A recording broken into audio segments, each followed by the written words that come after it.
છે કે અત્યારના અમારા ધારાસભ્ય દ્વારા એક પેડ માં કે નામ નો કાર્યક્રમ અને સ્વચ્છતા અભિયાનનો કાર્યક્રમ જનતા ગાર્ડનની અંદર રાખવામાં આવ્યો છે। આ જનતા ગાર્ડન ભૂતકાળમાં ભારતીય જનતા પાર્ટીની જ્યારે નગરપાલિકા હતી ત્યારે 68 લાખ રૂપિયા જેવો ખર્ચ કરી અને બગીચામાં એક પણ રૂપિયો વાપરો નહીં એની વિજિલન્સ તપાસ પણ નગરપાલિકા નિયામક દ્વારા કરવામાં આવી હતી અને જવાબદાર લોકોને નોટિસ પણ આપવામાં આવી હતી।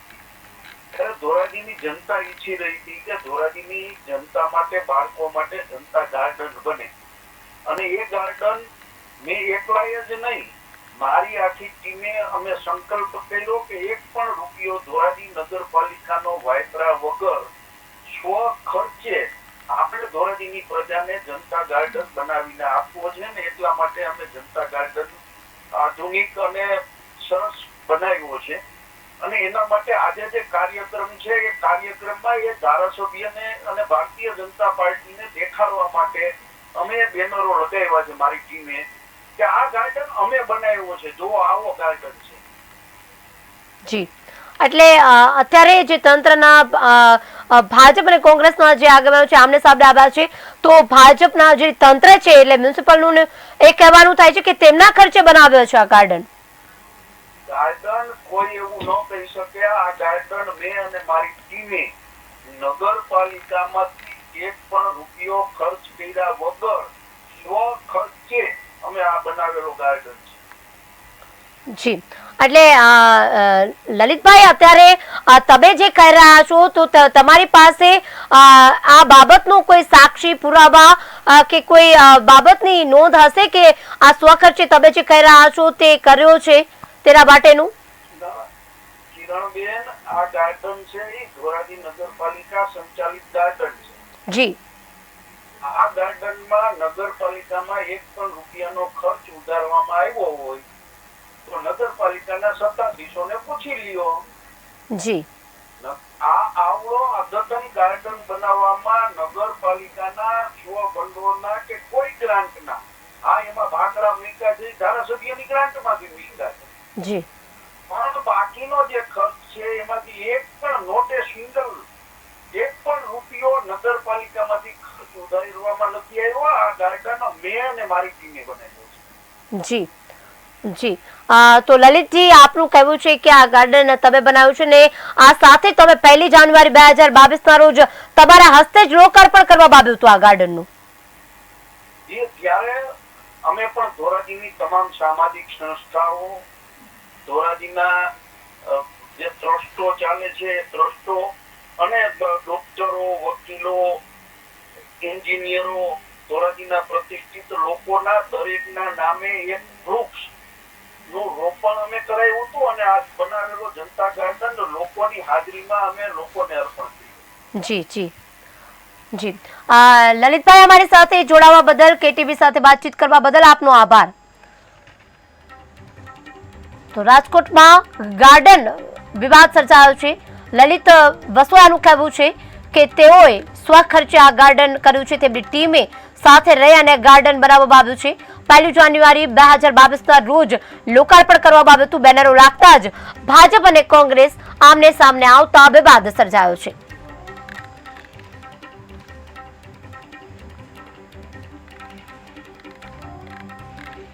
ધોરાજીની જનતા માટે આ જનતા ગાર્ડન ટીમ લલિત વસોયાની સાથે રહી અને બનાવેલું છે। આ સાથે પૂર્વ ધારાસભ્ય ગાર્ડન સ્વખર્ચે બનાવ્યાનો દાવો કરી રહ્યા છે। નગરપાલિકા સંચાલિત જનતા ગાર્ડન પર બેનરો લાગતા પૂર્વ ધારાસભ્ય ગાર્ડન સ્વખર્ચે બનાવવાનો દાવો કર્યો છે। જનતા માટે ટીમ લલિત વસોયાએ બનાવ્યાનો દાવો છે। ગાર્ડનનું લોકાર્પણ કર્યું છે લલિત વસોયાએ અને તેમણે કહ્યું છે કે આમાં એક પણ રૂપિયો છે તે નગરપાલિકાનો નથી, તેમણે પોતાના સ્વ મહેનતથી સ્વખર્ચે આ ગાર્ડન બનાવ્યું છે। ત્યારે રાજકોટના ધોરાજીમાં ગાર્ડનમાં બેનરો લાગ્યા છે। નગરપાલિકા સંચાલિત જનતા ગાર્ડન પર બેનરો લાગતા વિવાદ સર્જાયો છે। ભાજપ અને કોંગ્રેસ બંને આમને સામને આવી ગયા છે। ત્યારે જનતા માટે ટીમ લલિત વસોયાએ બનાવ્યાનો દાવો કરી રહ્યા છે। પોતે જ આ ખર્ચ કર્યો છે, પોતે જ મહેનત કરી છે અને જનતા માટે ખુલ્લો મૂકવામાં આવ્યો છે. ગાર્ડનનું લોકાર્પણ પણ લલિત વસોયાના હસ્તે કરવામાં આવ્યું હતું. 1 જાન્યુઆરી 2022ના રોજ લોકાર્પણ કરવામાં આવ્યું હતું અને ભાજપ અને કોંગ્રેસ આ બાબતે આમને સામને છે. ત્યારે હવે જોવાનું રહ્યું કે આગળ શું થાય છે, કારણ કે ગાર્ડન લોકાર્પણ લલિત વસોયાના હાથે કરવામાં આવ્યું હતું અને તેઓ કહી રહ્યા છે કે તેમણે એક પણ રૂપિયો લીધા વગર સ્વખર્ચે આ ગાર્ડન બનાવ્યું છે.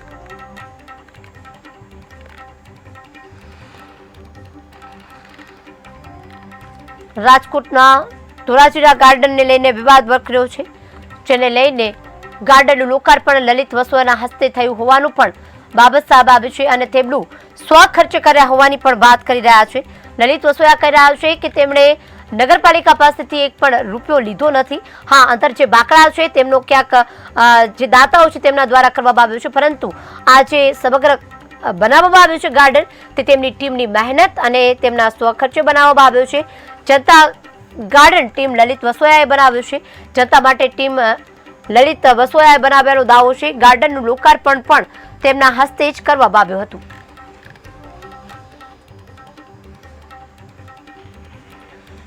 મહત્વનું છે કે ધોરાજીમાં ગાર્ડનની બાબતે હવે વિવાદ વકર્યો છે. બંને પક્ષ આમને સામને આવ્યું છે.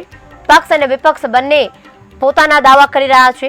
ત્યારે પૂર્વ ધારાસભ્ય લલિત વસોયાનું કહેવું છે કે તેમના હસ્તે કરવામાં આવ્યું હતું લોકાર્પણ અને તેમનું આ ગાર્ડન છે તે તેમની ટીમ તેમની મહેનતથી કરાયું છે અને જેમાં ગાર્ડન બનાવવામાં જે કંઈ પણ ખર્ચ થયો છે તે તેમના સ્વખર્ચે બનાવવામાં આવ્યું છે. લોકોની સેવા માટે બનાવવામાં આવ્યું છે.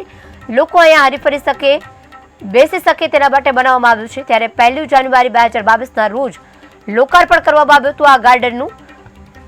2024માં આ બાબતને લઈને વિવાદ વકર્યો છે. નગરપાલિકા સંચાલિત ગાર્ડનને લઈને આ સમગ્ર વિવાદ સામે આવ્યો છે.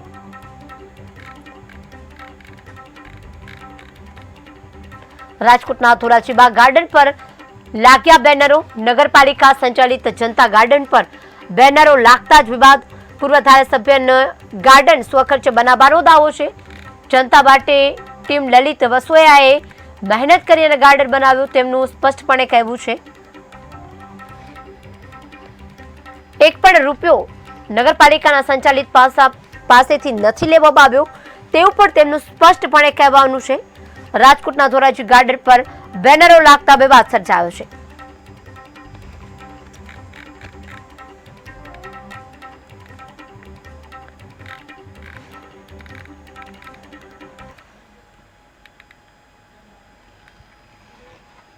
તો અંબાજી ભાદરવી પૂનમના મેળાનો આજે 6થો દિવસ.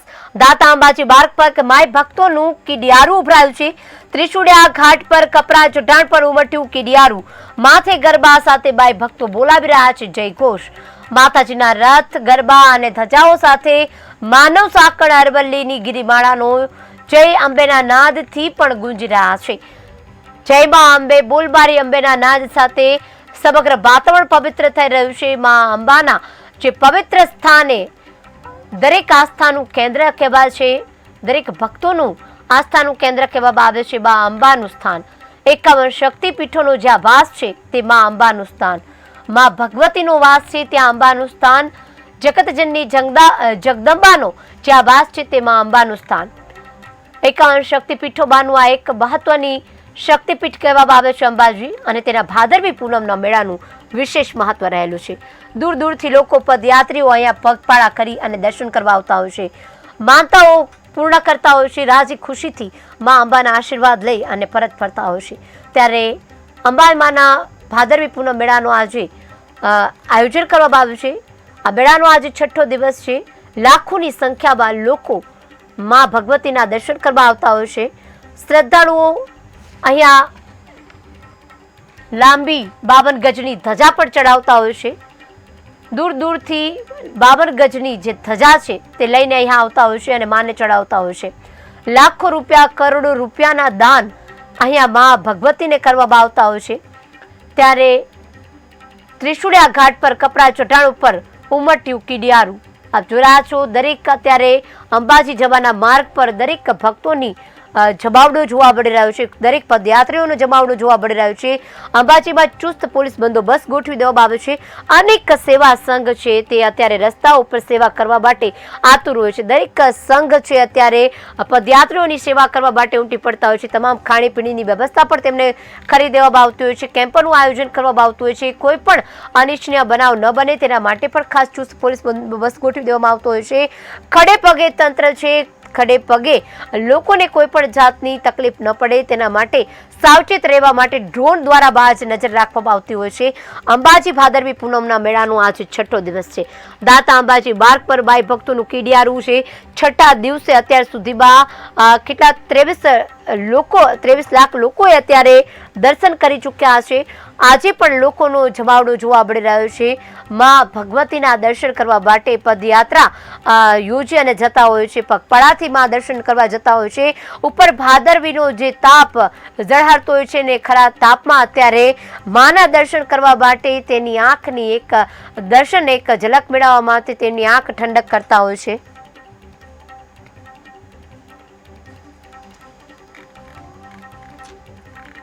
અંબાજી ભાદરવી પૂનમના મેળાનો આજે 6થો દિવસ દાતા અંબાજી માર્ગ પર માય ભક્તો બોલ મારી અંબે જય અંબેના નાદ સાથે ગુંજી ઉઠ્યું છે। કીડિયારું ઉભરાય તેટલા ભક્તો અહીંયા આવતા હોય છે। દૂર દૂરથી માના બાટે દરેક ભક્તો સરખા હોય છે। પછી તે રાજા હોય કે રંક, દરેકને એક સમાન આશીર્વાદ મળતા હોય છે અને દરેક વ્યક્તિ અહીંથી રાજી ખુશી થઈ અને માનતા પૂર્ણ કરી અને મા ભગવતીના આશીર્વાદ લઈ અને જતો હોય છે। દર વર્ષે આટલા મોટી સંખ્યામાં દિવસે અને દિવસે જે વર્ષે વીતે છે તેમ ભક્તોનો જમાવડો પણ વધતો જાય છે। ભક્તોની ભીડ, ભક્તોની આસ્થા વધતી જાય છે મા પ્રત્યે। માતાજીના રથ, ગરબા, ધજાઓ સાથે માનવ સાંકળ અરવલ્લી ગિરિબાળાઓમાં જય અંબેના નાદ સાથે ગુંજી રહ્યા છે।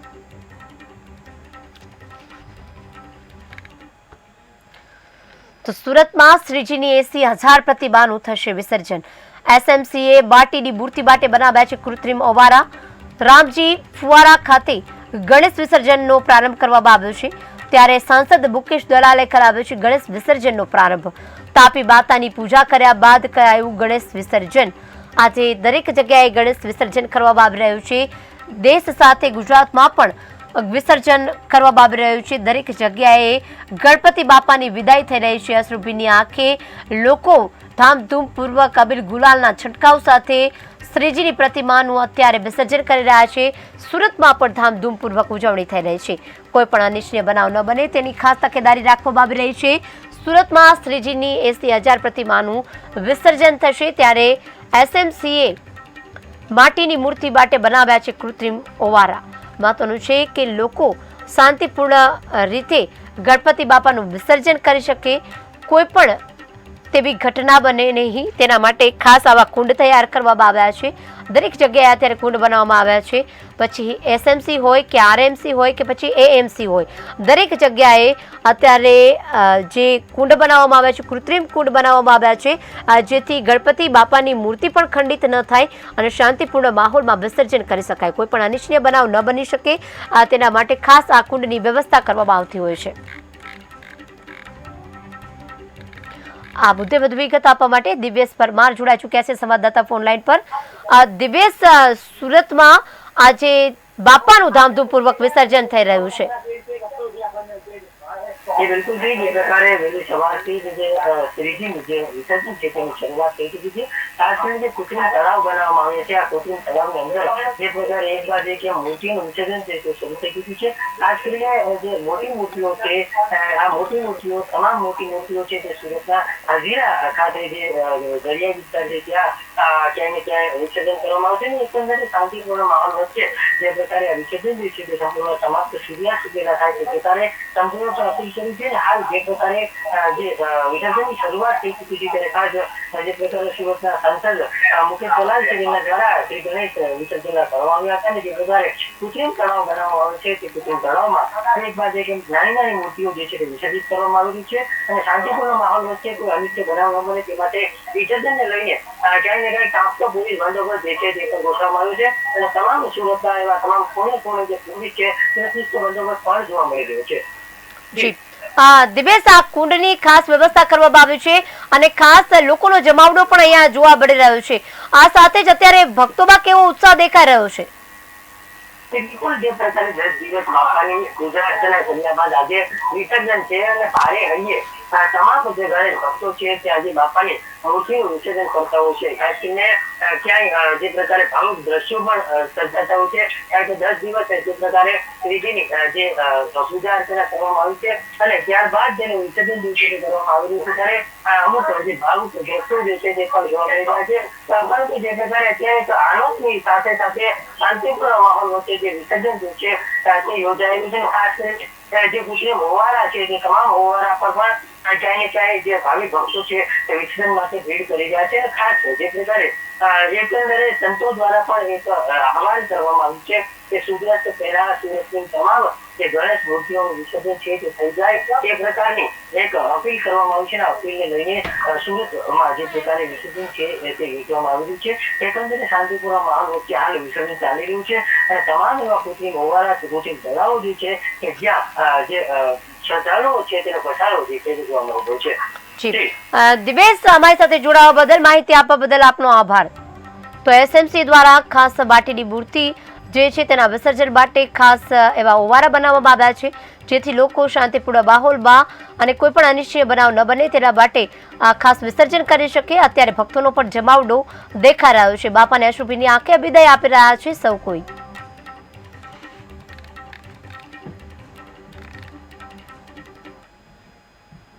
તો અમદાવાદમાં બોગસ પાસપોર્ટ મામલે યુવકની ધરપકડ કરવામાં આવી છે. બોગસ પાસપોર્ટ આધારે અમેરિકાથી અમદાવાદ આવ્યો હતો. એરપોર્ટ પરથી આણંદના અલ્પેશ પટેલની ધરપકડ કરાઈ છે. યુપીના મુસ્લિમ યુવકના પાસપોર્ટ આધારે આવ્યો હતો. અમેરિકામાં 24 વર્ષ રહ્યા બાદ આવ્યો હતો અમદાવાદ. ગ્રીન કાર્ડ મેળવવા બોગસ પાસપોર્ટ બનાવ્યો હતો. નકલી પાસપોર્ટ કેસમાં એરપોર્ટ પોલીસે ફરિયાદ નોંધાઈ છે. તેની ધરપકડ કરાઈ છે. નકલી પાસપોર્ટ સાથે યુવકની ધરપકડ કરાઈ છે. અમેરિકામાં 24 વર્ષ રહ્યા બાદ તે આવ્યો હતો અમદાવાદ.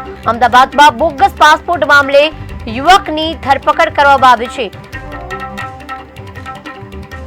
બોગસ પાસપોર્ટ આધારે અમેરિકાથી આવ્યો હતો અમદાવાદ, જેમાં એરપોર્ટ પરથી આણંદના અલ્પેશ પટેલની ધરપકડ કરવામાં આવી છે.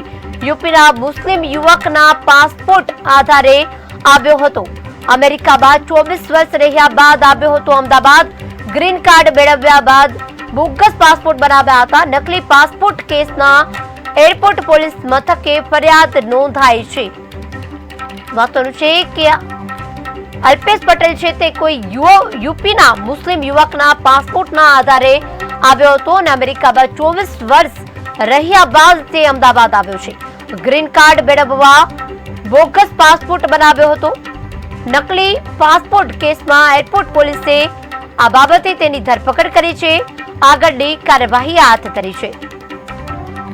આ મુદ્દે વધુ વિગત આપવા માટે સંવાદદાતા જોડાઈ ચૂક્યા છે આપણી સાથે, સુલેમાન શેખ. સુલેમાન, જે રીતે ધરપકડ કરવામાં આવી છે આ યુવાનની, અલ્પેશ પટેલની, શું બાબત સામે આવી છે? જે કિરણ વાત કરવામાં આવે તો આણંદનો યુવક 24 વર્ષ પહેલા મેક્સિકોથી ઘૂસ્યો હતો. યુપીના યુવકનું નકલી પાસપોર્ટ પર ધરપકડ કરવામાં આવી હતી. 24 વર્ષ પહેલા મેક્સિકો બોર્ડર ક્રોસ કરીને ગેરકાયદેસર રીતે અમેરિકા ગયેલા આણંદના યુવકે ગ્રીન કાર્ડ ધરાવતી યુવતી સાથે લગ્ન કર્યા હતા, પરંતુ તે સિટીઝન થઈ શકે તેમ ન હતા. ત્યાંથી બાદ નકલી પાસપોર્ટ કરાવીને અમદાવાદ આવ્યો હતો. જો કે ઇમિગ્રેશન અધિકારી શંકા જતા સિસ્ટમમાં પાસપોર્ટ ચેક કરતા તે પાસપોર્ટ ઉત્તર પ્રદેશના મોહમ્મદ સરૂરનો હોવાનો ભાંડો મૂક્યો હતો. જી,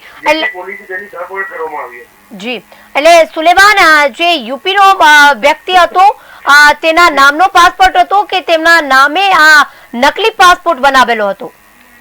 જી, વાત કરવામાં આવે તો તેમના નામનો નકલી પાસપોર્ટ બનાવવામાં આવ્યો હતો. જી, અને આ સમગ્ર બાબતે જ્યારે તે એરપોર્ટ પર આવ્યો અને ત્યારબાદ આ સમગ્ર બાબત સામે આવી છે કે તે નકલી પાસપોર્ટ સાથે અહીં આવ્યો છે. જી, વાત કરવામાં તો યુએસના $3000 ભારતનો નકલી પાસપોર્ટ બનાવ્યો હતો. જી, પોલીસે જણાવ્યું હતું કે અમેરિકાના ન્યૂ જર્સીમાં કાર્લોસ પુરીન નામના એજન્ટનો સંપર્ક થયો હતો. તેણે $3000 અમેરિકામાં બેઠા ઘરે બેઠા એને અલ્પેશ કુમારનો ભારતનો નકલી પાસપોર્ટ બનાવી આપ્યો હતો. જી, જી, તો આ સમગ્ર બાબતે પોલીસ અત્યારે તપાસ કરી રહી છે કે આ જે નકલી પાસપોર્ટ બનાવનાર કોણ છે, આગળની તમામ કાર્યવાહી હાથ ધરાઈ રહી છે. જી, વાત કરવામાં આવે તો અમે જે અલ્પેશ કુમારની જે નકલી પાસપોર્ટ જે બનાવવામાં આવ્યો હતો ને જે ઘણા બધા લોકોને નકલી પાસપોર્ટ કરાવી આપ્યા હતા, જેના આધારે તેઓનો અમેરિકાની ભારત આવીને પાછા અમેરિકા જતા રહેતા હતા. જી જી જી સુલેમાન, જી સુલેમાન, અમારી સાથે વાત કરવા બદલ, જોડાવા બદલ આપનો આભાર. તો એરપોર્ટ પરથી ઝડપાયો છે યુવક નકલી પાસપોર્ટ સાથે. આરોપી અલ્પેશ પટેલ નામનો વ્યક્તિ છે જે આણંદનો રહેવાસી છે, જે 2001માં પોતાના ભારતીય મૂળ પાસપોર્ટના આધારે ગોટેમાલા થઈને મેક્સિકો બોર્ડર ક્રોસ કરીને યુએસ ખાતે ગયેલ અને ત્યાં ઘણા વર્ષો રહ્યા બાદ 2017માં તેને સપના પટેલ નામની છોકરી સાથે પરિચય થયો. તેની સાથે મેરેજ કર્યા અને તેના પત્ની જે છે તે યુએસનું ગ્રીન કાર્ડ ધરાવે છે. હાલ તેના 2 બાળકો છે અને 14 તારીખના રોજ આ આરોપી પટેલ જે છે યુએસથી બનાવટી પાસપોર્ટના આધારે ભારત ખાતે પરત આવેલ અને જેમાં ઇમિગ્રેશન ઓફિસર જે છે તેઓએ આરોપી પટેલનો પાસપોર્ટ સિસ્ટમમાં ચેક કરતાં જણાઈ આવેલ કે જે પાસપોર્ટ આધારે આરોપી પટેલ જે છે ભારત ખાતે પરત આવેલ છે, જે પાસપોર્ટ લખનઉ પાસપોર્ટ કચેરીથી કોઈ મોહમ્મદ મસરૂર નામના વ્યક્તિને ઇસ્યુ થયેલ છે અને જે ગુમ થયેલ છે અને લોસ્ટ બતાવેલ છે. એટલે જેના આધારે ઇમિગ્રેશન ઓફિસરે એરપોર્ટ પોલીસ સ્ટેશનમાં બનાવટી પાસપોર્ટ આધારે આરોપી પટેલ ભારત ખાતે પરત આવેલાની ફરિયાદ આપેલ છે, જેની તપાસ